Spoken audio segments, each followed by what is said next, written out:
کس طرح انارکی پھیلی ہوئی آپ دیکھ رہے ہیں پورے شہر میں بلدیاتی انتخابات ہونے کے باوجود سندھ میں ایک تو اللہ اللہ کر کے بلدیاتی انتخابات ہوئے، اس کے بعد جس طرح کی صورتحال چل رہی ہے یہ آپ دیکھ رہے ہیں مناظر کس طرح سے لوگوں کو مارا پیٹا جا رہا ہے۔ ویسے انارکی اگر پھیلے گی تو اس سے بہت زیادہ اور خوفناک ہوگی میرے خیال سے۔ اب یہ بھی کچھ کم نہیں ہے، یہ بھی کچھ کم نہیں ہے۔ انارکی کا مطلب ہے کوئی بھی اپنے گھر میں نہیں بچے گا۔ خیر، علی محمد خان پاکستان تحریک انصاف کے سینئر رہنما ہمارے ساتھ موجود ہیں، ان کو ویلکم کہیں گے اپنے شو میں۔ السلام علیکم علی محمد خان صاحب، یہ بتائیے گا سب سے پہلے کہ کراچی سے خیبر تک ہر جگہ عدم استحکام پھیلا ہوا ہے اور جس کی وجہ سے معیشت ہماری ڈوب چکی ہے، آلموسٹ مزید ڈوبتی جا رہی ہے۔ خان صاحب نے کل کہہ دیا کہ 2 مہینے اگر یہ حکومت رہی مزید تو پھر ملک کی معیشت کو بچانا ناممکن ہو جائے گا، کیا کہیں گے آپ اس بارے میں؟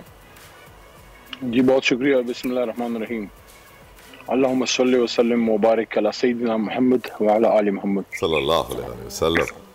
سب سے پہلے تو جو کراچی کی صورتحال ہے وہ واقعی بہت لمحہ فکریہ ہے، خاص کر کل جو تحریک انصاف کے کارکنان کے ساتھ ہماری لیڈرشپ بھی وہاں تھی، علی زیدی صاحب وغیرہ سارے، اور جس طرح وہاں دیکھیں ایک تو ہوتا ہے نا سپوریڈک، اچانک کوئی واقعہ ہو جائے، کارکن سامنے آ جائیں، ہوتا ہے اس طرح بھی، نعرے بازی ہو جاتی ہے، کوئی جذبات بھڑک جاتے ہیں، لیکن حکومتی سرپرستی میں جب یہ سب کچھ ہو، پیچھے پولیس کور ہو، تو وہ پھر بات انارکی کی طرف جاتی ہے کہ اگر ایک طرف اپوزیشن ہے یا کوئی سیاسی جماعت ہے اور دوسری طرف حکومتی جماعت کے کارکن حکومتی طاقت کی سرپرستی میں سارا کچھ کریں، توڑ پھوڑ کریں یا زور زبردستی کریں، لڑائی جھگڑا کریں، تو اس سے پھر آپ کی جو اسٹیٹ ریٹ ہے ایک تو اس کا مذاق بن جاتا ہے کہ کیا پولیس صرف حکومتی جماعت کی سیاسی مفاد کے لیے اور مقاصد کے لیے استعمال ہوگی۔ کراچی بڑی مشکل سے، جس طرح آپ نے خود بھی بات کی، تقریباً 4.25 مہینے پہلے میں خود بھی کراچی بلدیاتی الیکشن کے لیے آیا تھا، بہت سی جگہوں پہ جلسے وغیرہ کیے، اور جو ہماری تحریک انصاف کے جو اس وقت جلسوں کی جو کیمپین کی اسٹرینتھ تھی وہ اتنی تھی کہ ڈر کے بھاگ گئے سندھی حکومت اور انہوں نے اس کو مؤخر کروا دیا۔ اب یہ جو الیکشن ہوا ہے، پہلے تو اس میں 2 باتیں کرنا چاہوں گا کہ کوئی ماحول نہیں تھا، کوئی کیمپین نہیں تھی، اور آخری رات تک سندھ حکومت مؤخر کرنے کی سرتور کوششیں کر رہی تھی۔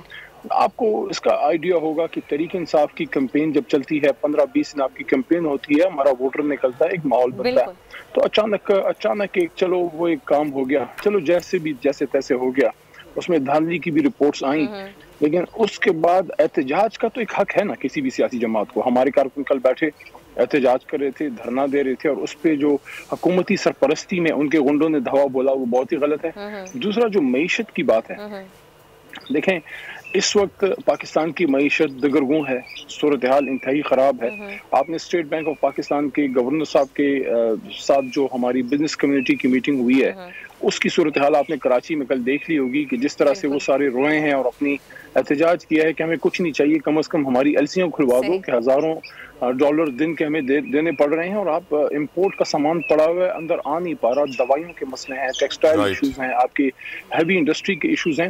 تو جو خان صاحب نے بات کی ہے نا کہ 2 مہینے اگر یہ مزید چلے، میں تو پھر بھی کہہ رہا ہوں کہ خان صاحب نے 2 مہینے کی بڑی بات کی ہے، ان کی تو حالت آج اگلے ہفتے کا کوئی پتہ نہیں چل رہا۔ اس وقت آپ کا آئی تھنک کل کی فگرز اگر میں غلطی پہ نہیں ہوں تو کوئی 4 ارب ڈالر کے لگ بھگ ابھی ہماری فارکس ریزرو جو ہیں وہ گر گئی جی۔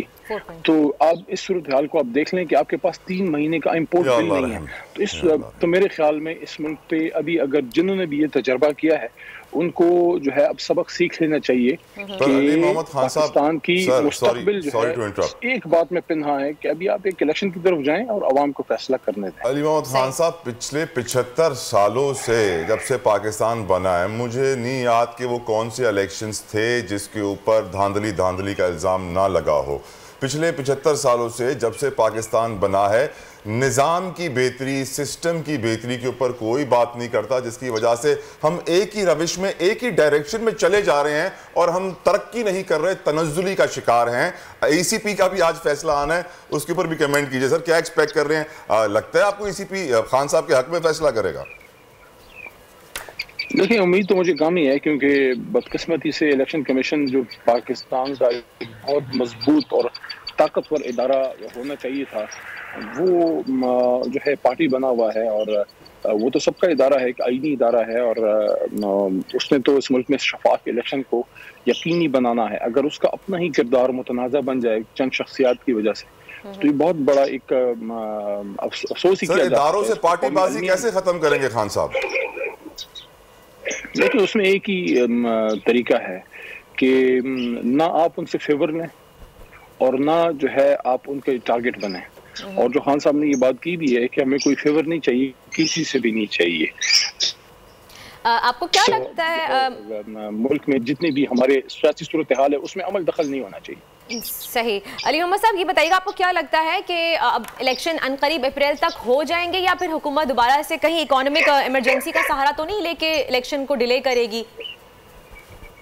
ये इनको पता है कि ये इनकी शायद बड़े अरसे तक आखिरी स्टेंट है, ये आखिरी कोशिश करेंगे कि अपने इक़्तिदार को जो है वो दवाम दें, और इसी सिलसिले में उन्होंने 35 इस्तीफे भी मंजूर किए हैं। हमें तो उस पर खुशी है, मेरा तो खैर बहुत पहले इस्तीफा हो भी चुका है और उस पर इलेक्शन भी हो चुका है, हम वहाँ से जीत भी चुके हैं मतदान से। लेकिन मैं ये कह रहा हूँ कि अगर ये हुकूमत मामलात को संभालना चाहती है और मामलात को सियासी तौर पे हल करना चाहती तो ये मुल्क की सबसे बड़ी जमात को पार्लियामेंट में आने देती, उसको रास्ता खोल के देती, उसको जो है वेलकम करती, ना कि उनके इस्तीफे इस तरह से कबूल करती कि एक दरवाज़ा आपने बंद किया है। सियासी गुफ्तगू शनीद का और मसाइल को सियासत से हल करने का दरवाज़ा तो परसों हुकूमत ने खुद बंद किया। आपने इस्तीफे का जिक्र किया, ये 35 इस्तीफे जो किस्तों में लिए गए हैं स्पीकर साहब ने, जिस तरह से पहले उन्होंने कहा कि आप आइएगा वन बाय वन, हम देखेंगे किसी दबाव में आकर, तो आपने इस्तीफा नहीं दिया, लेकिन फिर एकदम से अचानक से तमाम इस्तीफे मंजूर कर लिए गए। ये मंतक क्या है, कुछ समझ नहीं है। आपको क्या लगता है क्या किया इस तरह से? ये तो इन्होंने स्पीकर ऑफिस को बिल्कुल अल्लाह रखा ठेकेदार का दफ्तर बना दिया है कि जिस तरीके से आपकी मर्जी है, जिसको जितनी आड़त देनी है, जिसको जितनी बोरी चीनी देनी है, पूरा पाकिस्तान ही अल्लाह रखा का दफ्तर है।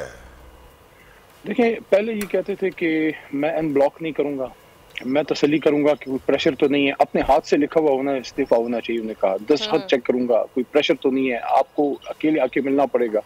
और फिर अचानक 35, ये बिल्कुल उन्होंने बौखलाहट में घबराहट में किया, क्योंकि उससे एक दिन पहले, परसों जब इन्होंने एक्सेप्ट किए हैं, एक दिन पहले खान साहब ने कहा कि हम शायद जाएं पार्लियामेंट में। और वो पार्लियामेंट में जाना जो है वो इसलिए नहीं था कि हमें अपनी तनख्वाहें पे लेनी थी, मकसद ये था कि हफ्ते 2 हफ्ते के लिए अगर जाना पड़े, अगले इलेक्शन के लिए कोई कानून साजी करनी पड़े तो उसके लिए, और अपोजिशन लीडर क्योंकि केयर टेकर सेटअप में उनका एक रोल है, तो इससे ये लोग इतना भूखला गए, डर गए कि उन्होंने इस पे कोई कबूल कर ली, अपना मजाक उड़ाया है। अली मोहम्मद खान साहब, आपने कहा कि इलेक्शन कमीशन ऑफ पाकिस्तान और ऐसे इदारों में अब पार्टियां बन गई हैं, पार्टीबाजी हो रही है। मुझे ये बताइए कि इस वक्त मुल्क के जो दूसरे इदारे हैं, मुल्क की जो पूरी सूरत हाल है, हम जिस डायरेक्शन में जा रहे हैं, आपकी नज़र में किस तरीके से बेहतरी आएगी? हम किस तरीके से पाकिस्तान को वापस अपने पैरों पर खड़ा करेंगे?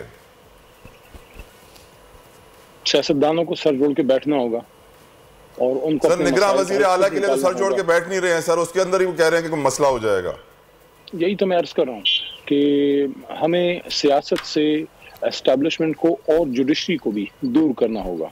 अब अदालत तो आपको दरवाज़ा बंद करके नहीं दे सकती। अगर सियासतदान अपने मसाइल के लिए अदालत में जाते हैं तो उनको तो पिटीशन सुननी है, लेकिन जब सियासी मसाइल और सियासतदानों के इश्यूज जो हैं वो अदालतों से हल हों या उसमें किसी थर्ड फोर्स को बिठाना पड़े, तो फिर सियासतदानों को भी गिला नहीं करना चाहिए कि हमारे साथ ये हो गया वो हो गया।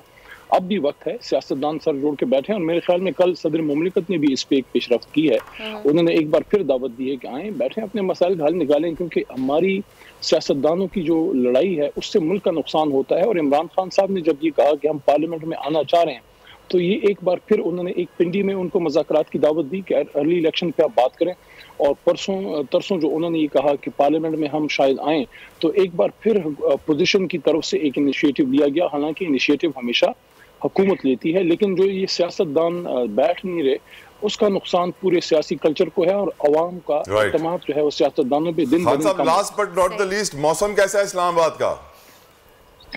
काफी सर्दी है, अब्रालूद है, और होपफुली कोई बारिश भी हो जाए, और काफी ठंडी हवाएं हैं। और मेरे ख्याल में नॉर्दर्न एरियाज अभी बेस्ट जगह हैं, मरी गलियात नॉर्दर्न एरियाज इस वक्त जिनकी छुट्टियां हैं जाने के लिए, क्योंकि पाकिस्तान दुनिया का खूबसूरत मुल्क है और हम सबको अपनी टूरिज्म को अगर हमने मजबूत कर दिया, एक टूरिज्म ही पाकिस्तान को खड़ा करने के लिए काफ़ी है।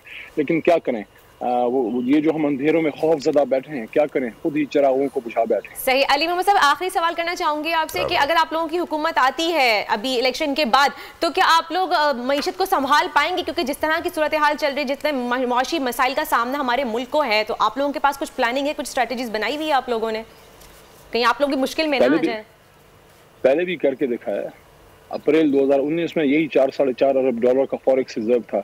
जब गए हैं, जब उतारा गया तो 17-17.5 अरब डॉलर था और 6 की जीडीपी पे मुल्क तरक्की कर रहा था। आपकी एग्रीकल्चर एक्सपोर्ट भी बढ़ रही थी और आपकी सर्विसेज इंडस्ट्री, सर्विसेज सेक्टर वो भी बढ़ रहा था, एजुकेशन भी बढ़ रही थी, सारे अशारिये बेहतरी की तरफ थे। इसलिए तो हम कहते हैं कि जो परकिंस की बुक है ना, कि इकोनॉमिक हिटमैन की जो कॉन्सेप्ट है, आज मुल्कों को बॉर्डरों पे नहीं मारा जाता, एक न्यूक्लियर स्टेट को आप अटैक नहीं कर सकते, उसको अंदर से माशी दहशतगर्द हमला किया जाता है। और ये पाकिस्तान का माशी दहशतगर्द हमला ही है कि 9 महीने पहले 6 की जीडीपी पे जाने वाला मुल्क अब मंफी में है। आप मुझे बताइए किसने किया?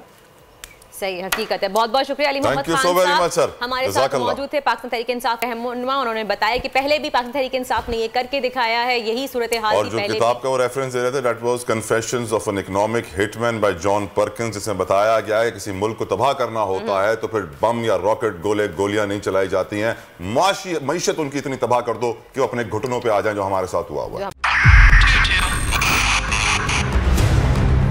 2022 बहुत सारे तोहफे भी देखे गया पाकिस्तान की आवाम को। पाकिस्तान की आवाम को एक तोहफा ये दिया कि आवाम को पता चल गया कि पाकिस्तान का मीडिया क्या है। साल 2022 में सबसे ज्यादा देखे जाने वाला चैनल बोल न्यूज रहा नंबर 1। हमने बहुत सारे शोज और ट्रांसमिशंस की, पूरा साल मुसलसल जदोजहद में निकल गया कि ये वोट ऑफ कॉन्फिडेंस के पीछे कौन लोग थे।